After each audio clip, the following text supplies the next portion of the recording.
Sahabat pembangunan, senang sekali sore ini kita bisa hadir di acara Talk Show 1 mengenai Road to Indonesia Development Forum 2021 dengan tema revitalisasi industri untuk mitigasi pandemi COVID-19. Perkenalkan, nama saya Yogi Harsudiono. Saat ini sebagai person yang bertanggung jawab terhadap kelompok kerja substansi dari Indonesia Development Forum 2021. Pada kesempatan ini kita sudah hadir tamu kita, Bapak Direktur Industri Pariwisata dan Ekonomi Kreatif Bappenas, Bapak Leonardo Teguh Sambodo, yang akan berdiskusi dengan kita hari ini dan juga menjawab beberapa pertanyaan yang akan diajukan oleh teman-teman sahabat pembangunan via akun Instagram live kita, yaitu @iddforum. Halo Pak Teguh, bagaimana kabarnya Pak? Alhamdulillah sehat. Alhamdulillah sehat. Tetap happy? Tetap happy Pak ya? Senang sekali mendengarnya Pak. Pak Teguh, ini karena dalam situasi ini kita sudah cukup menjaga jarak, mungkin kita bisa melepaskan masker kita Pak, supaya kita nanti bisa berdiskusi dengan lebih leluasa. Ya. Kita bisa lepas masker ya Pak? Ya. Dan jangan lupa pakai hand sanitizer. Ya.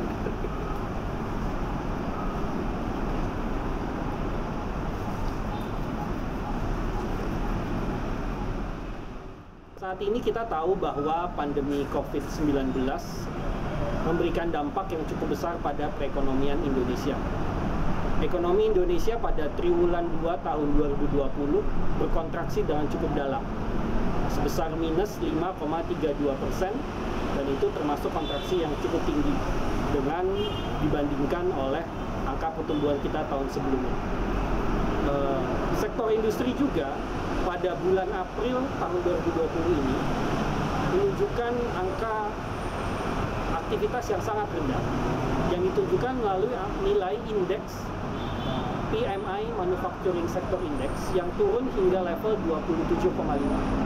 Angka tersebut merupakan angka terendah sepanjang lebih dari 10 tahun terakhir. Atas indikator-indikator tersebut tampak sekali jelas bahwa sektor industri pengolahan mengalami tekanan yang cukup hebat selama pandemi COVID-19 ini, baik dari sisi pengeluaran, penawaran, ataupun juga dari sisi permintaan masyarakat. Pak Teguh, dari angka-angka tersebut memang situasinya cukup berat ya Pak untuk sektor industri pengolahan di tahun 2020 dan 2021 nanti, terutama di tengah situasi pandemi COVID ini. Bahwa dengan adanya pandemi COVID-19 ini ada pembatasan pergerakan. Ini yang menjadi sumber dari semua kenapa aktivitas ini berhenti, termasuk aktivitas untuk sektor industri. Berhentinya tidak saja di Indonesia, tapi juga di luar negeri, yang merupakan sumber dari bahan baku Indonesia dan juga sumber pasar untuk Indonesia. Jadi kalau semuanya sedang lockdown, sedang berhenti, kemudian Indonesia tidak bisa ekspor, tidak pada saat yang sama kita mau membeli juga bahan baku, bahan penolong dari luar negeri. Berhenti juga karena pabrik yang di luar negeri tutup gitu ya. Dan itu juga mempengaruhi Indonesia. Dan akibatnya memang mau tidak mau kemudian industri kita mengurangi utilitasnya, mengurangi kapasitas produksinya, mengatur jumlah pekerja dan juga mengurangi volume produksi karena permintaannya sedang lemah. Dan tentu saja dengan adanya kondisi baik di pasar global maupun domestik, utilisasi industri ini jauh menurun dibandingkan pasca masa sebelum pandemi. Itu yang menyebabkan industri terdampak cukup signifikan dari adanya pandemi COVID-19. Mungkin Pak Teguh bisa memberikan informasi tambahan Pak Teguh mengenai kira-kira kebijakan pemerintah apa yang sudah disiapkan spesifik mengenai sektor industri untuk bisa bertahan dari situasi pandemi COVID-19 ini Pak Teguh. Jadi berusaha pemerintah itu memfasilitasi sektor industri untuk tetap bisa membeli misalnya bahan baku dari luar negeri. Jadi selama ini mungkin ada beberapa hambatan baik itu dalam bentuk tarif, prosedur berkaitan dengan ekspor dan impor. Jadi ada relaksasi untuk proses jadi lebih mudah bagaimana bisa memasarkan ke luar negeri dan juga kemudian mendapatkan bahan baku dari luar negeri. itu dari sisi pemenuhan untuk menjaga dari kapasitas produksi dan juga akses kepada pasar. Pemerintah yang pertama adalah memastikan bahwa pekerja industri ini bisa tetap bekerja dengan baik meskipun mungkin ada pengurangan jam kerja dengan cara menanggung pajak dari para pekerja industri. Nah, pada saat yang sama pemerintah juga memfasilitasi industri untuk kemudian bisa merestrukturisasi yang biasanya menggunakan modal misalnya dari perbankan yang berbasisnya pinjaman, ini kemudian bisa diperpanjang masa untuk cicilannya. Bunganya juga mungkin bisa dikurangi, dan pada saat yang sama kewajiban-kewajiban seperti membayar dividen kepada pemegang saham itu akhirnya tidak dipajaki, dan ini memudahkan industri untuk mengatur ulang cash flow-nya. Nah, melalui fasilitasi atau subsidi atau insentif untuk industri skala kecil dan menengah, baik ini untuk restrukturisasi kredit melalui kredit usaha rakyat, penambahan pinjaman, kemudian ada kartu sembako untuk para pekerja yang informal. Pekerja-pekerja informal juga dapat bantuan untuk subsidi listrik ya, pembebasan listrik, pembebasan iuran BPJS, dan juga termasuk diantaranya adalah memberikan kartu prakerja, terutama untuk tenaga kerja yang terdampak dengan adanya pandemi. Mereka yang dirumahkan atau di PHK ini mendapatkan kesempatan untuk bisa kemudian mendapat pelatihan baru, keterampilan baru, sehingga nanti bisa melamar pekerjaan baru, tentunya saja mungkin setelah pandemi. Terima kasih Pak Teguh. Itu merupakan, kalau saya boleh saya nilai, itu respon kebijakan pemerintah sangat komprehensif. Mengenai respon kebijakan tersebut, apakah sudah ada informasi Pak Teguh bagaimana pemanfaatan dari respon kebijakan yang sudah disiapkan oleh pemerintah tersebut dari dunia usaha yang memang selama ini menjalani operasional usahanya sehari-hari? Dengan berbagai insentif yang disediakan pemerintah, tantangannya adalah sebenarnya berapa banyak yang kemudian bisa memanfaatkan. Ya, karena saat ini meskipun pemerintah sudah memberikan banyak insentif, ternyata ada sebagian dari para pelaku industri yang merasa belum bisa mengakses insentif-insentif. Jadi mungkin ada kebutuhan untuk bisa memperjelas prosedur, memperjelas proses verifikasi, dan juga memperjelas bagaimana akhirnya insentif ini bisa didelivery, bisa diterima oleh industri. Saat ini yang paling banyak diterima adalah yang berkaitan dengan jaminan sosial, berkaitan dengan bantalan sosial, baik itu kartu sembako misalnya ya, kemudian terkait dengan kredit usaha rakyat, tapi berkaitan dengan insentif pajak, pemanfaatan insentif pajak, pemanfaatan untuk akses ekspor-impor itu masih terbatas. Yang kedua adalah mungkin berkaitan juga dengan sosialisasi. Siapa yang berhak, meskipun mungkin aturannya sudah ada ya.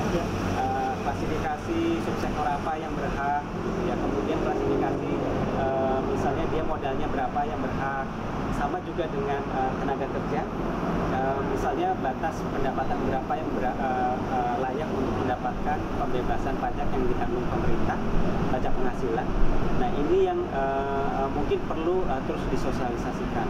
Tentu di satu sisi para pengusaha ini perlu transparan ya, berkaitan dengan misalnya iuran BPJS ya, yang mungkin sudah dipungut dari tenaga kerjanya, apakah benar-benar sudah disalurkan atau disetor begitu ya kepada BPJS, dan hal-hal ini juga yang kemudian mendorong tata kelola perusahaan yang lebih baik pada saat pandemi. Tentu kita berharap tidak saja di sisi pemerintah yang memperbaiki prosedurnya, tapi juga dari sisi para pengusaha diharapkan juga semakin meningkatkan tata kelolanya. Terima kasih Pak Teguh penjelasannya. Memang sahabat pembangunan, situasi yang kita hadapi saat ini, khususnya untuk sektor industri pengolahan, merupakan situasi yang tidak biasa. Krisis yang terjadi saat ini, Pak Teguh, memang krisis ini krisis yang lebih dari tidak pernah terjadi selama 50 tahun terakhir mungkin Pak Teguh ya? 100 tahun. 100 tahun terakhir malah mungkin Pak Teguh ya? Oke. Jadi memang respon kebijakannya ataupun take up dari dunia usahanya merupakan proses timbal balik Pak ya? Iya. Oke. Jadi kadang-kadang mungkin kita sudah terlalu lama tidak ada krisis, mungkin krisisnya berbeda-beda, ya. Ada bencana alam, ada krisis keuangan, tapi kemudian ini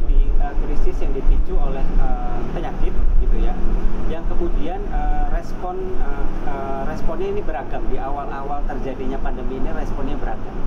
Dan ini juga memberi pembelajaran bahwa kesiapsiagaan kita terhadap bencana itu tidak bisa hanya terbatas kepada yang selama ini kita cukup familiar, yaitu alam. Tapi ini juga ada yang berkaitan dengan pandemi yang dengan adanya globalisasi ini semakin mendunia sebenarnya. Pak Teguh, sahabat pembangunan itu yang mendengarkan wawancara diskusi kita hari ini juga beberapa sudah mengajukan pertanyaan melalui akun sosial media di Instagram Story @idedevforum. Langsung saja untuk pertanyaan pertama Pak Teguh, apa saja subsektor industri yang paling terdampak dari pandemi COVID ini? Dan secara garis besar Pak, berapa lama waktu yang dibutuhkan oleh sektor industri pengolahan Indonesia untuk bisa pulih dari situasi saat ini?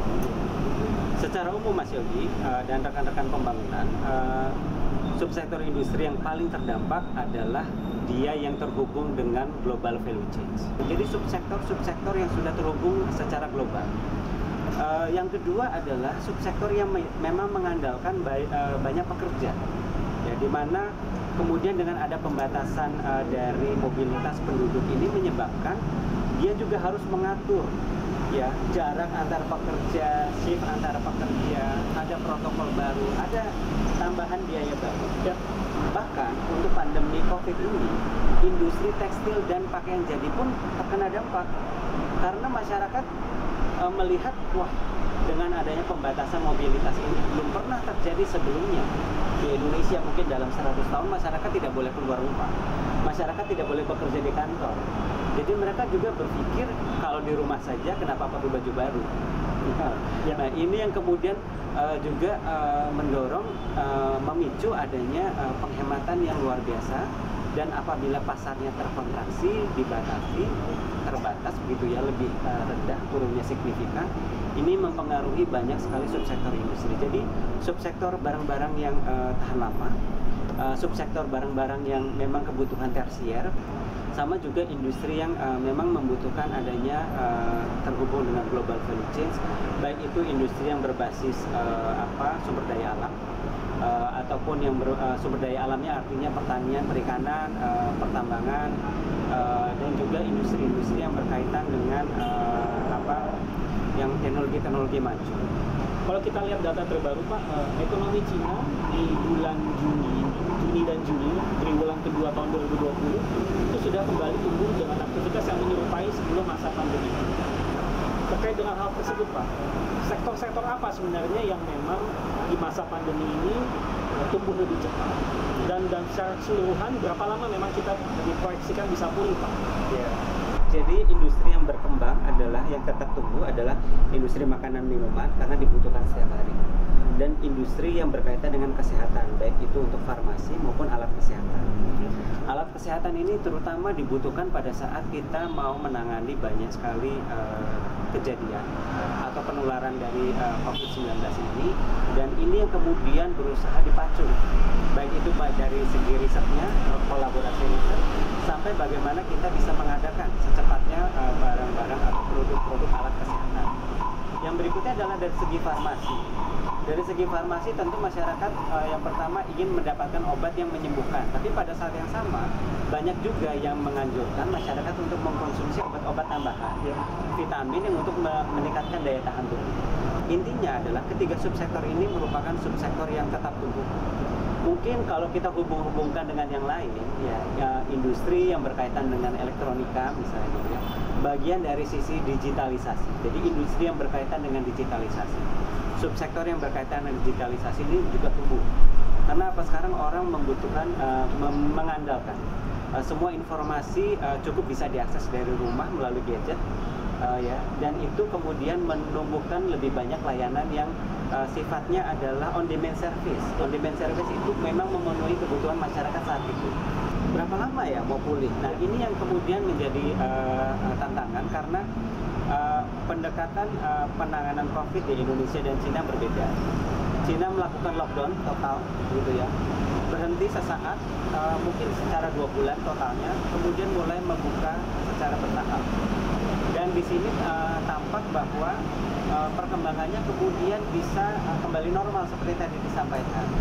Nah, untuk Indonesia sendiri, yang menjadi tantangan adalah bagaimana kita bisa menyeimbangkan antara kebutuhan untuk pertumbuhan ekonomi, tapi menjamin masyarakat untuk bisa tetap mendapatkan penghasilan, dan pada saat yang sama dengan penghasilan itu masyarakat bisa membeli obat, vitamin, makanan minuman yang cukup sehingga dia juga terhindar dari penyakit. Kalau Cina dalam 9 bulan diperkirakan bisa pulih, Indonesia mungkin agak sedikit lebih lama karena kompleks ya. Di Indonesia cukup kompleks, kita berbeda sistem pemerintahannya dengan Cina. Protokol mengenai kesehatannya juga mungkin dari sisi tata kelola juga berbeda. Kita masih banyak tantangan di sisi penyediaan layanan kesehatan, layanan infrastruktur dasar juga masih banyak tantangan. Jadi memang yang dibutuhkan adalah kombinasi antara berbagai kebijakan yang memungkinkan industrinya mendapatkan momentum kembali untuk tumbuh. Oke Pak Teguh, kita boleh move ke pertanyaan kedua dari para sahabat pembangunan yang mengajukan pertanyaannya lewat akun Instagram Story @IDD Forum. Apakah fokus pemulihan yang memang ditempatkan pada sektor industri itu sudah cukup tepat, mengingat industri kesehatan atau isu kesehatan sendiri itu patut mendapatkan urgensi yang sama tingginya atau malah lebih tinggi? Jadi sebenarnya pemerintah telah menyusun rencana kerja pemerintah tahun 2021, RKP 2021, di mana fokusnya adalah pemulihan ekonomi dan juga reformasi sosial. Kenapa dua-duanya penting? Ini saling mendukung dengan satu dengan yang lain. Jadi kalau kita hanya berfokus kepada pemulihan ekonomi, yang difokuskan, yang konsentrasinya itu ada di industri, pariwisata, dan juga mungkin di pertanian, ya. Dan investasi ya. Tapi pada saat yang sama untuk bisa memastikan industrinya tetap bisa bekerja gitu ya. Bisa menangani kalau ada, bisa memitigasi kalau ada risiko misalnya karena pegawainya kemudian tidak hanya berinteraksi di dalam pabrik tapi juga di luar gitu ya. Jadi tetap ada risiko tertular pandemi. Jadi pada saat yang sama memang kedua jalur pemulihan ini, baik itu yang di ekonomi maupun sosial, perlu berjalan bersama-sama. Dan ini konteksnya relevan untuk industri kesehatan. Jadi pada saat kita bisa bicara mengenai reformasi sosial, di mana bagian dari reformasi sosial itu adalah perbaikan dari sistem kesehatan, tentu komponen dari bagian kesehatan adalah penyediaan rumah sakit yang cukup, penyediaan rasio tempat tidur terhadap penduduk yang cukup, penyediaan tenaga medis yang cukup, penyediaan alat-alat kesehatan yang cukup, dan juga penyediaan obat-obatan yang memadai. Oleh karena itu, di sisi ekonomi juga perlu didorong. Nah, industri kesehatan perlu didorong. Investasi di industri kesehatan mungkin perlu dibuka begitu ya. Sehingga ketergantungan kita terhadap obat-obatan generik saja, bahan bakunya dari luar negeri, ini bisa diatasi. Nah, dengan bertambahnya, dengan lebih baiknya industri kesehatan kita, yaitu farmasi dan alat kesehatan, tentu ini akan timbal baliknya mendukung industri, mendukung reformasi di sektor kesehatan. Nah, pada saat yang sama, perbaikan di sektor kesehatan ini juga bisa menjamin para pekerja di sektor industri bisa bekerja dengan baik, tidak terganggu kesehatannya. Sektor pariwisata kan merupakan salah satu sektor yang cukup terdampak juga dari sisi pandemi COVID ini, Pak. Bagaimana pandangan Bapak mengenai dampaknya terhadap sektor pariwisata ini, dan kurang lebih apa view Bapak ke depan mengenai proses pemulihan ini? Yang menarik adalah kenapa kemudian pemulihan di 2021 itu fokusnya di industri, pariwisata, investasi. Kenapa? Karena begini, pariwisata dan juga industri merupakan sektor-sektor yang rantai ke belakangnya dan rantai ke depan itu luas.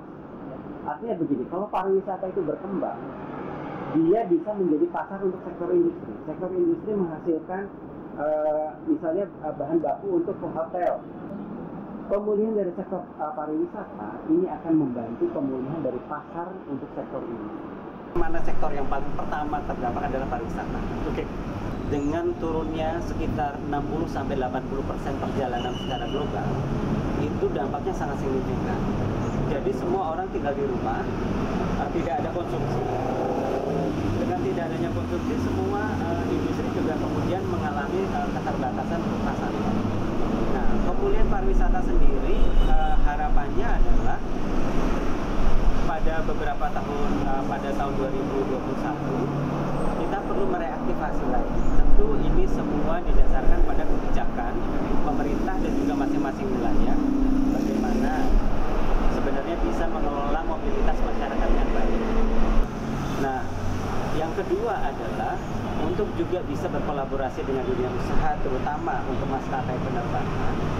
Bagaimana ini juga pergerakan wilayah yang lebih luas ini bisa difasilitasi. Dan untuk pariwisata sendiri, fokus dari pemulihannya selain untuk memberikan bantalan kepada tenaga kerja di sektor pariwisata yang memang sebagian sudah dirumahkan karena sekitar 1.800 hotel sudah tutup, gitu ya. 1.800 hotel sudah tutup.